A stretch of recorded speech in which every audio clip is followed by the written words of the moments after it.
Hi everyone, David Aragona and Craig Milkowski are taking a look at one of the stakes events on Saturday at Fairgrounds. Race 13 on their 14 race card is the Grade 2 Rachel Alexandra. This one an early prep race for the Kentucky Oaks. And Craig, we've got a pretty nice field signed on, just 7 runners in the field, but there's some talent among this group. Included in this field are 3 Brad Cox trainees, though I'm not sure any one of them will go favorite because the number 4, Intricate, is coming off a pretty impressive victory last time out in the Grade 2 Goldenrod. It's not the biggest field we're going to see in this division as we move forward, but it certainly is a deep one. I had trouble even eliminating a single horse in here as I was going through the field. Yeah, there's talent within each one of these 7 runners. I think the big question is which one is going to be ready to shine on Saturday at Fairgrounds, going this mile and a 16th distance. And distance is a bit of a question as we transition to the Timeform US pace projector for the horse shown on the early lead, the number 2, Pennick. She is making the stretch out from 5.5 furlongs all the way out to a mile and a 16th. So that is 3 additional furlongs that this horse has to conquer if she's going to be successful in this race. But I think one thing we do know, Craig, is that she's got tactical speed in sprint races, so she's definitely quick enough to make the front against this group.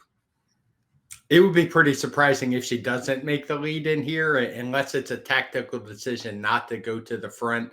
She's certainly shown some talent and plenty of early speed.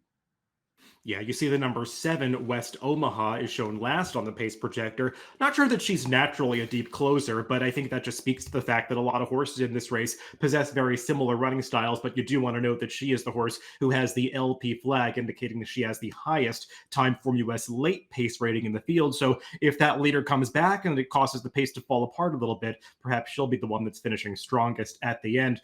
Well, let's go through this field of 7 runners in post position order, beginning with the number 1, Tarifa, who is one of the Brad Cox trainees in this race, Craig. And it's an interesting conversation because she participated on January 20th, the same day as the Silver Bullet Day, though she was running not in that race, but in an N2L allowance race, where she was successful. She went off as a 3-5 favorite and got the job done.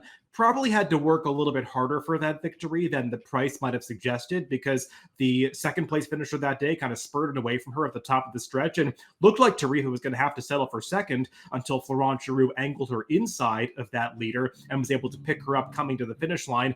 It was a pretty good performance for her, but she's going to have to run a little faster to beat this group. She is, but looking at her running lines, she's shown some talent in the past. She hasn't really stepped up and improved, but I think last time in that allowance race, a lot of it had to do with pace. You'll note that all of the fractions, or almost all, are coded in blue, and she was 4 lengths behind with a furlong to go and really finished off the race strong when she moved inside. One thing to note about her is that was her first start with Lasix. She will not be able to race on Lasix, this being a Kentucky Oaks prep and a graded stakes race. So she is one of a couple horses coming off that anti-bleeding medication in this race. And also among those is the number 2, Pennick, who we'll take a look at in the Timeform US PP is right here.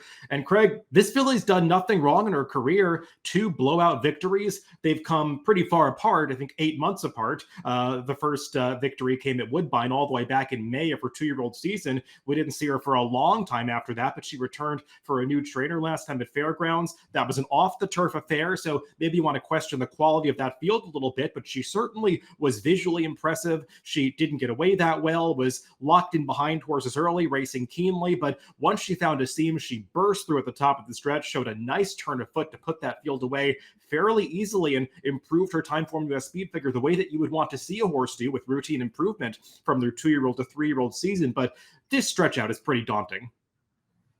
It is. There's a lot of hurdles to overcome in here. As you said, the stretch out, she's going to try fast third, I would assume, on Saturday for the first time. She is going to have the lead. She has an inside draw, so she could be dangerous and get brave on the front end. But as you noted, it would just depend on price for me. Yeah, and I'm glad you brought up that sloppy track last time, because the weather on Saturday at Fairgrounds is something you probably do want to monitor. There's rain predicted Friday into Saturday. Supposed to stop by the time they run this race, but there is the potential for the track to come up wet. I think we have to see how that forecast develops over the next 48 hours. The number 3 is Perfect Shot. She was the runner-up in the Silver Bullet Day last time, finishing far behind the 5-length winner, West Omaha, that day. We'll get to that one a little bit later, but I thought Perfect Shot ran fairly well, Craig. She was a horse who just showed an upward trajectory through her first 3 starts as a 2-year-old for Steve Asmussen, improving with each stretch out in distance until she broke her maiden in start number 3, going the mile in a 16th.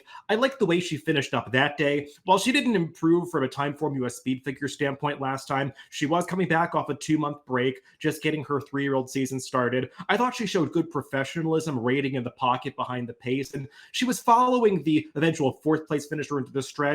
Not that she had a bad trip or lost momentum significantly, but West Omaha just kind of snuck away from the field by the time she got clear in mid-stretch, and I thought she finished decently to be second. She's just going to have to take yet another step forward to beat this field.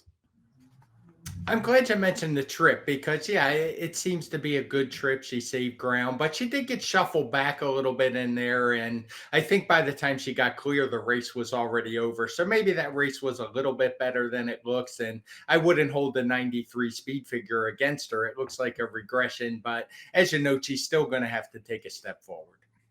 And it's never a surprise when Steve Asmussen trainees continue to improve with continual racing. So not Perfect Shot's a horse that's going to have to move forward again, but maybe an interesting one to consider at a price. The number 4 is Intricate, and haven't yet seen the morning line for this race, but I imagine she's one that will vie for favoritism.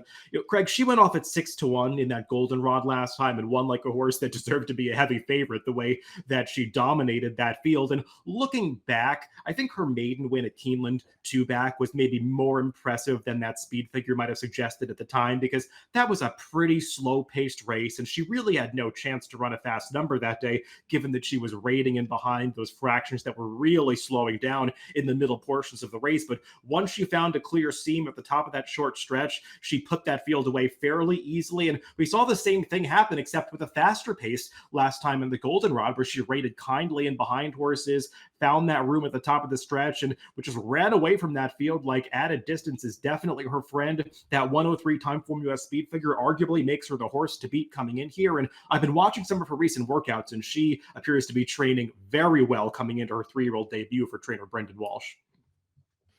Yeah, I guess the big concern with her would be a little bit of a layoff and wondering if she'll be fully cranked for this one. But those workouts would certainly think that maybe she will be. She has the best speed figures, so clearly the horse to beat.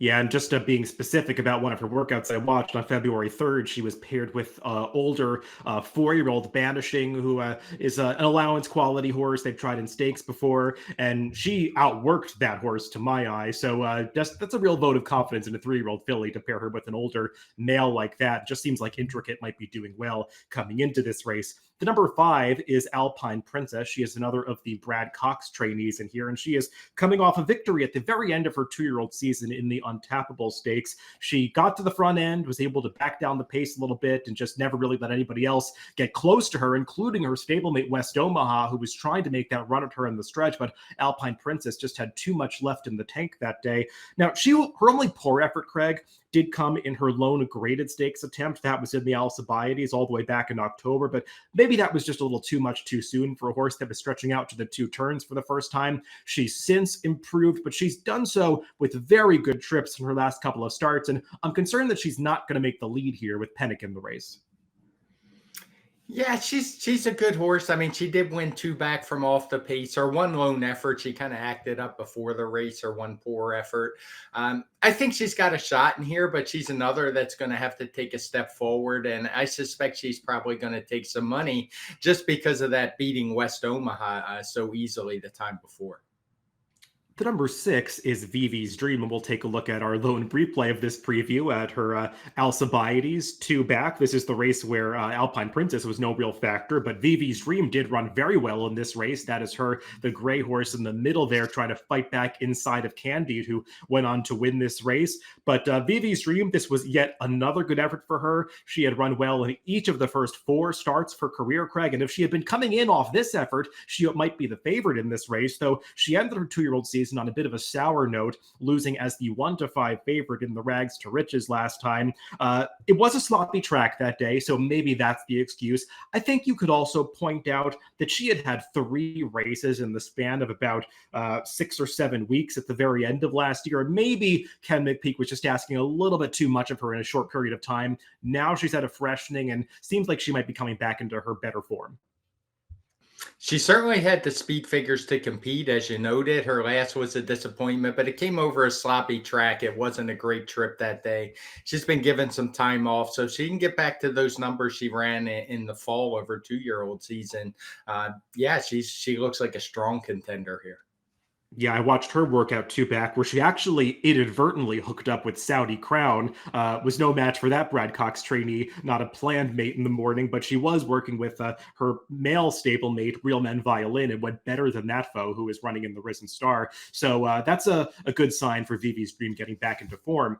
The number 7 is West Omaha. She is the outside drawn of the Brad Cox trainees in this race. We'll take a look at her time form US past performances. And, Craig, she just seems like a horse that's been figuring things out with each and every start. Watching her run, she could carry her head a little high. She looks a little goofy. She still has been somewhat green in her races. But last time out was the most professional effort that I've seen from her, rating off a slow pace, making that run around the far turn. And Louis Saez just seemed like a really good fit for her because he's the kind of rider that keeps after horses like this that can be a little bit unfocused. And he really got her to finish strongly that day as she put that field away and was a dominant winner. I guess the big question for her is, can she handle a step up in class? Because this is the toughest field that she's met. It is the toughest she's met. She's been improving every single time out. She'll probably need to take another step forward. She's versatile. She draws a good post. No knocks on her other than she'll probably be the second choice in here. Well, let's throw up our picks for this race. And as we were saying at the top, there are many ways to go in here, so I'm not really that surprised that we disagree a little bit, Craig. You did put one of those Brad Cox trainees on top, the number 1 Tarifa, and she could be the best price of that trio. Yeah, and I kind of went with the pace projector. I don't think there's going to be a lot of speed up front. I think she's going to get a perfect trip in behind the leader and just be able to get a jump on the others. And I think she might offer some value, though it's tough to say as we don't have the morning line as we record this.